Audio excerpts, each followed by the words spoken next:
I believe that the smallest things can have an enormous impact on our everyday lives. That there are also the little things in life that have a deeper meaning, things we take for granted. I believe in something small created to help heal. I believe in Band-Aids.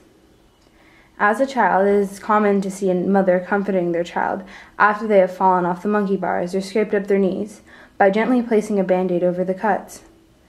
Then the child is suddenly calmed, advancing themselves to their next adventure. After their cuts and scrapes heal, they await the moment where they can entertain their friends with a nifty scar and an exciting story to tell.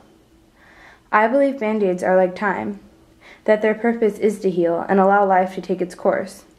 This, I believe. One cool February evening, I quietly paced myself along the sidewalks of Madison Meadows Middle School, on my way to the varsity softball field. With my bag rested on my shoulder, I made my way to the field, set my equipment down, and put on my cleats, only to realize I had forgotten something very important: my sliding shorts. As a young softball player, I was naive and didn't understand the importance of my sliding shorts, of course, until I needed them. Practice ran through as usual until we made our way to the on-base situations, where I was to hit live and run the bases as I normally would during a game. As I neared my way to home plate, I was under a circumstance where I felt I needed to slide, and so I did. As a result, I was left with a huge, gaping raspberry on the side of my upper thigh. Furious, my coach lectured me about knowing when to slide and why I had made the wrong choice. I cried. Sitting out the rest of practice, I never understood why my coach was so displeased with me, and I went home feeling the same. Limping through the door, I made my way to the restroom and gently cleaned my wound, put a Band-Aid over it, and hoped for a quick recovery. During the same period of time, I was walking to class with an incredibly close friend, talking about the usual. Boys, teachers, parents, what so-and-so is wearing that day, you name it. As we were talking, we stumbled upon a subject that we were both very sensitive about, and we ended up in a disagreement. The topic immediately instigated our emotions, and we began yelling at each other throughout the halls. Our hateful words were spat at each other, and they hit us like bullets.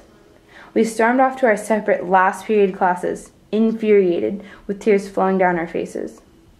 The 3 o'clock bell rang, and we scurried to our bus, and for the first time all year, we sat in separate seats. I went home a muddle and decided to write my friend a letter, apologizing for everything and saying that we needed time to tell us when things were back to normal. The following day, I handed it to her, and in return, she gave me a letter saying the same. Consequently, time passed, and the awkwardness between us seemed to become normal. For the longest time, we ignored each other, passing through the halls, sitting across from each other in class, and we had even separated our group of friends.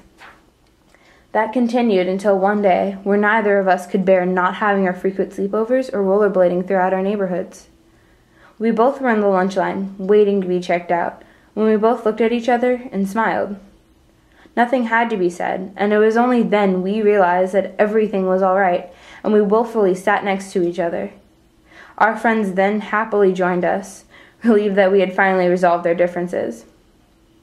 There was a long, awkward period of time that had taken us to move past things. The wound healed, but the scar still remains. Just like my raspberry, I had to learn from the silly mistakes, and I used a Band-Aid to help. Eventually, I had to rip the Band-Aid off the side of my leg, and I saw the scar that remained from my injury. Years later, I understand why my coach was so displeased with my decision. I denied my wrong decision to slide and never thought about my future. My lack of understanding and intolerance to accept what is right was not the way to go about things. All in all, it is now clear to me. Everyone is bound to get hurt, whether it is physically or emotionally, under any circumstance, and you always must put a Band-Aid over it and let it pass. My friend and I suffered through the pain, and once we felt it was time to rip the Band-Aid off of our wound, it made us stronger friends over time. Band-Aids have more power than to conceal a cut. It can bring friendships closer together and illustrate the time needed to heal. In essence, Band-Aids serve as time, which is an opportunity to learn from your past. This, I believe.